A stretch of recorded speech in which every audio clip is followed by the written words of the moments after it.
Hello friends, welcome to defence matrix. तो जैसा कि हम जानते हैं, इंडिया द्वारा 5th generation fighter platform AMCA पर काम किया जा रहा है, जिसके लिए फंड्स क्लियर किए जा चुके हैं। प्रोटोटाइप का जो डेवलपमेंट है ये ऑनगोइंग है। तो जो लेटेस्ट टाइमलाइन है रोल आउट के लिए, ये 2028 से 2029 की है और जो प्रोडक्शन है ये 2032 से 2033 तक एक्सपेक्ट किया जा रहा है। तो ये टाइमलाइन द हिंदू द्वारा 2 जुलाई को कोट करी गई थी। तो AMCA को लेकर इंडिया की एक्सपेक्टेशंस थोड़ी ज़्यादा हैं, क्योंकि ये 5th जनरेशन कैटेगरी में आ रहा है, साथ में काफ़ी लेट आ रहा है। तो एक्सपेक्टेशंस ये है कि यहाँ पर फ्यूचरिस्टिक टेक्नोलॉजीज को इंक्लूड किया जाए शुरुआत से ही, जो कि नेक्स्ट जनरेशन प्लेटफॉर्म्स के लिए दुनिया में और जगह डेवलप हो रही हैं। तो शुरुआत से यहाँ पर आर्टिफिशियल इंटेलिजेंस को इंटीग्रेट करने की कोशिश करी जाएगी। साथ ही साथ इस प्लेटफॉर्म को इनेबल्ड रखा जाएगा मैन्ड अनमैन्ड टीमिंग सिस्टम के ऑपरेशंस को परफॉर्म करने के लिए।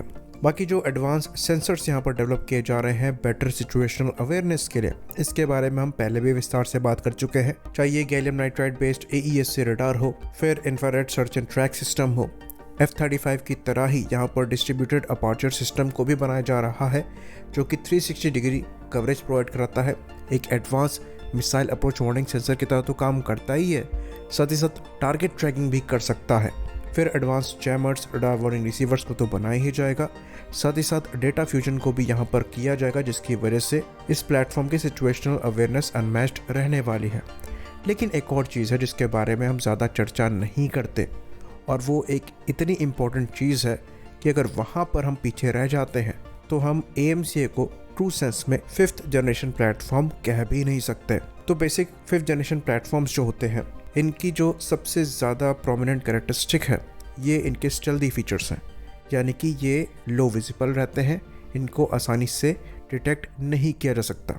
और ये स्टेल्थ खाली रेडार स्टेल्थ नहीं है जिसको RCS को लो रख के अचीव किया जा सके, ये पूरे इलेक्ट्रोमैग्नेटिक स्पेक्ट्रम के लिए भी लो विजिबल होने चाहिए, यानी कि यहाँ पर जो इंफ्रारेड सिग्नेचर है ये भी इनका कम होना चाहिए, जिनको अचीव करने के लिए ऐसे मटेरियल्स और कोटिंग को इस्तेमाल किया जाता है जो कि एयरक्राफ्ट के आउटर स्ट्रक्चर का IR सिग्नेचर लो रखते हैं। यहाँ तक कि इंजन को भी इस तरीके से एयरक्राफ्ट में लगाया जाता है ताकि जो इंजन जो कि इतने हाई टेम्परेचर पर पहले ही काम कर रहा है उसका भी हीट सिग्नेचर विजिबल ना रहे, इसलिए कॉम्प्लेक्स एयर इनटेक कॉन्फ़िगरेशन को यूज़ किया जाता है। तो ये तो बेसिक चीज़ें हैं जिनके बारे में हमेशा चर्चा होती है जब भी स्टेल्थ को डिस्कस किया जाता है। बाकी अगर यहाँ पर चीज़ों को ऐड करें तो इंटरनल वेपन बे के बारे में भी बात होती है, ताकि जो पेलोड कैरी किया जा रहा है उसकी वजह से एयरक्राफ्ट का रडार क्रॉस सेक्शन ना बढ़े। पर इनके बावजूद एक और काफ़ी इंपॉर्टेंट फैक्टर है जो कि स्टेल्थ को कॉम्प्रोमाइज़ करा सकता है और ज़्यादा डिस्कस नहीं किया जाता।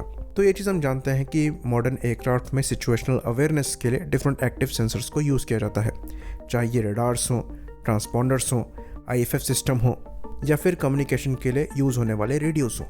तो जब ये वेव्स बाहर निकलती हैं तो इन वेव्स को भी डिटेक्ट किया जा सकता है।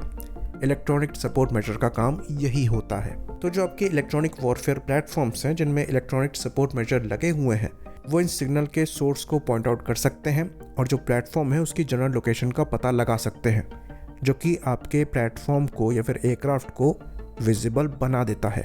तो स्टेल्थ यहाँ पर कॉम्प्रोमाइज़ हो रहा है, क्योंकि आपको अपना डेटा लिंक यूज़ करना पड़ेगा, रडार यूज़ करना पड़ेगा, IFF ट्रांसपॉन्डर ऑन रखना पड़ेगा। ऑल्दो जनरल डायरेक्शन पता होने के बावजूद अगर एयरक्राफ्ट का रडार क्रॉस सेक्शन कम है और IR सिग्नेचर लो है, तब भी जो फायर कंट्रोल रडार्स हैं जो कि वेपन्स को गाइड करते हैं इन प्लेटफॉर्म की तरफ, उनको परेशानी होगी इन प्लेटफॉर्म को आइडेंटिफाई करके वेपन्स को गाइड करने के लिए। तो आपके पास एडवांटेज रहेगा, लेकिन जनरल डायरेक्शन का पता होने की वजह से जो कंप्लीट एडवांटेज आपको मिलना चाहिए वो नहीं मिल पाएगा।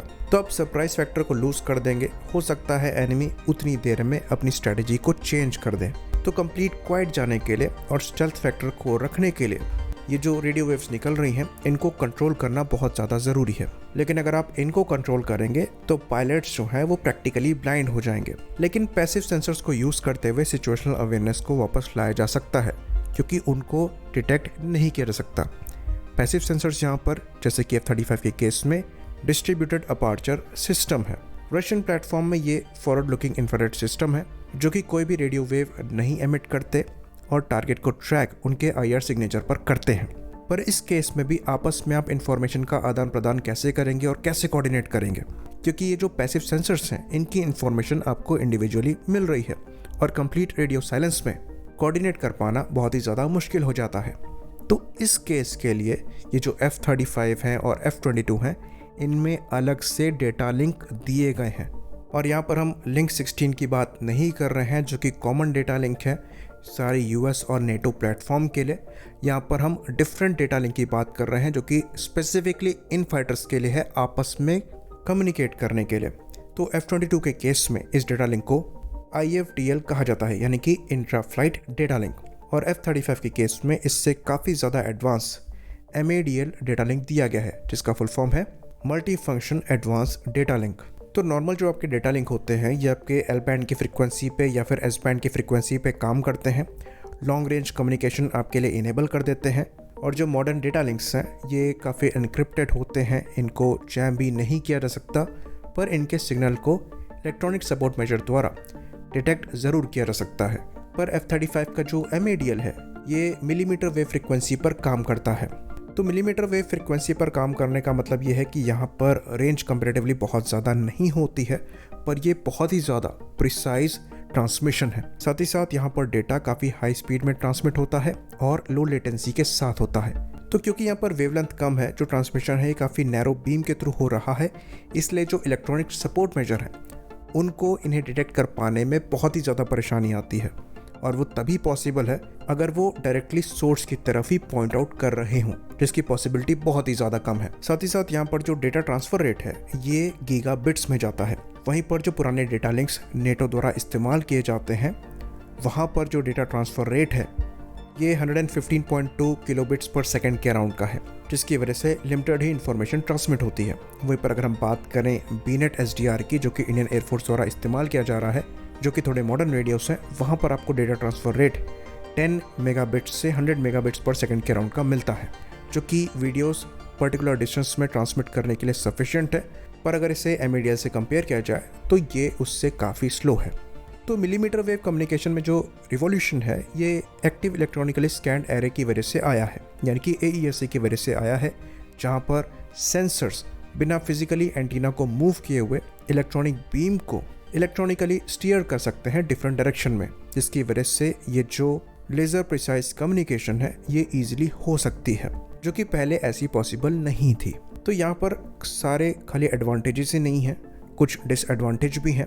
तो मिलीमीटर वेव कम्युनिकेशन जैसा कि हमने बताया ये बहुत लॉन्ग रेंज में इस्तेमाल नहीं करी जा सकती, साथ में जो एटमॉस्फेरिक कंडीशन है वो भी यहाँ पर एक रोल प्ले करती हैं। तो बादल, बरसात, बर्फ़ ये सब कम्युनिकेशन को अफेक्ट कर सकती हैं। लेकिन क्योंकि जो एयरक्राफ्ट हैं ये ज़्यादातर काफ़ी हाई एल्टीट्यूड पर फ्लाई करते हैं तो ये उतना बड़ा फैक्टर नहीं रह जाता है। साथ में कम्युनिकेशन की जो एफिशिएंसी है वो डेफिनेटली अफेक्ट हो सकती है, पर कम्युनिकेशन फिर भी मेंटेन किया जा सकता है, तो ये उतना नेगेटिव फैक्टर नहीं है। तो इस फील्ड में हमें काफ़ी ज़्यादा काम करने की ज़रूरत है। हमारे द्वारा इवन जो SDR अभी यूज़ किया जा रहा है वो इम्पोर्टेड ही है। हम SDR1 और SDR2 पर काम कर रहे हैं, पर इस एडवांस डेटा लिंक पर भी हमें काम करना चाहिए AMCA के लिए, अगर हम ट्रूली 5th जनरेशन कैरेक्टरिस्टिक्स को अनलॉक करना चाहते हैं। आई होप इन्फॉर्मेशन यहाँ पर क्लियर रही हो। इसी बात पर इस वीडियो को हम ख़त्म करेंगे। लाइक करिए, सब्सक्राइब करिए। जय हिंद।